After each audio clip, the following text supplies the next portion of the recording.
why the church is getting its butt kicked by the world in under 3 minutes, and it's discipleship. We have failed to fulfill the imperative of the Great Commission in Matthew 28. And if you look into Greek, the imperative of the Great Commission is not soul winning, it's discipleship.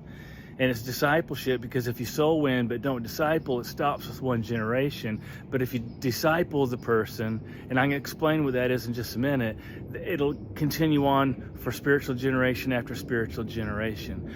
I was discipled in 1995 intentionally and on purpose with a beginning and an end in a reproducible way. I wasn't discipled in 10 years of Christian school.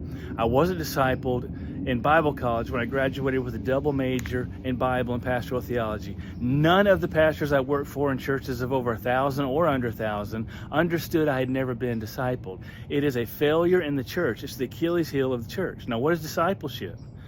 Discipleship is you establish someone in the Word of God, you establish someone in the fellowship of the believer, you establish someone in the structure of the church, and you establish someone in ministry. It leads them through the 7 goals in the Bible of spiritual growth that God compares to physical growth. A babe, that's when you accept Christ. Then a little child, a young man is able to overcome the wicked one. That's when you've made a disciple. Now, what do I do with that disciple I've made? I develop that spiritual leader, that disciple into a spiritual leader who can do the work of the ministry anywhere in the world. So I do that through Discipleship 1. There's 17 books that we use that meet those 4 goals of discipleship, to get that person to level 4 of spiritual growth. Now what do?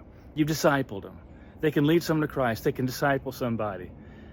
They can overcome the wicked one. Now we need to develop that spiritual leader into someone who can do the work of the ministry anywhere in the world. And that's where Discipleship 1 Level 2 comes from. And that's what Discipleship 2 is for. We want to fulfill 2 Timothy 2:2. And the things that thou hast heard of me among many witnesses, the same commit thou to faithful men who shall be able to teach others also. That's 4 generations of making an intentional disciple from beginning to end in a reproducible way in 2 Timothy 2:2. So I believe that's why the church we're in Laodicea. You read Revelation 3 in the Laodicean church. We think we're okay and we're not. We're not okay because we're not winning people to Christ and discipling them so we can make a difference in our world where we live, work, and play with the gospel in a powerful way. That's what these videos are all about. I want to help you to do that.